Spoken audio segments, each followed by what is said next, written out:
I want to tell you about the weekend I spent $1,400 in 72 hours and had nothing to show for it by Monday morning.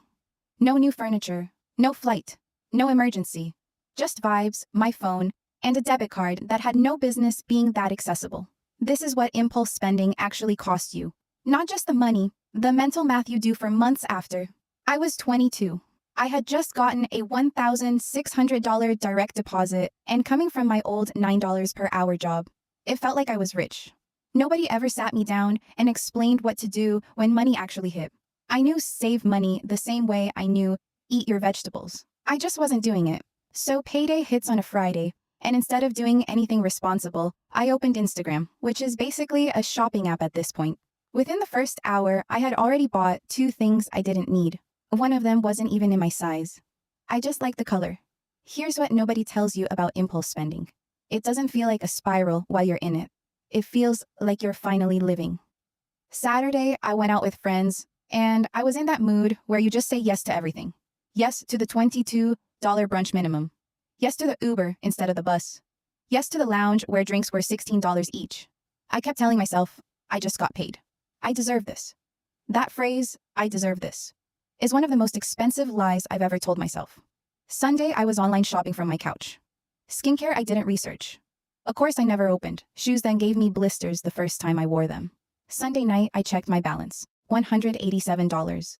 $187 had to last me 2 weeks. And I had completely forgotten my car insurance was due. $210.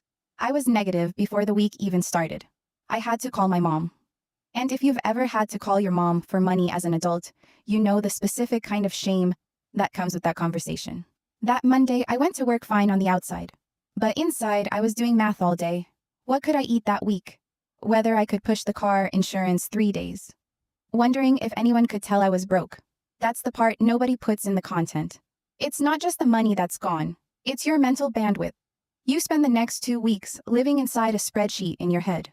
What changed wasn't a book or a seminar. I went through 3 months of bank statements and categorized everything. My biggest spending category wasn't food or going out. It was small, random, forgettable purchases I had zero memory of making. That's when I realized I didn't have a willpower problem. I had a system problem. I had no system at all. So I did 3 things. I opened a separate account for spending money only. I added 1 day between wanting something and buying it. And I stopped saving my debit card in apps. If I had to get up and type in the numbers, half the time I just didn't bother. Boring works. I would rather be boring and unbothered than exciting and on the floor doing math on a Sunday night. Drop a comment with the most unhinged thing you've ever bought on impulse. No judgment. And subscribe, because this whole channel is built for people who are done pretending and are actually ready to start being financially responsible.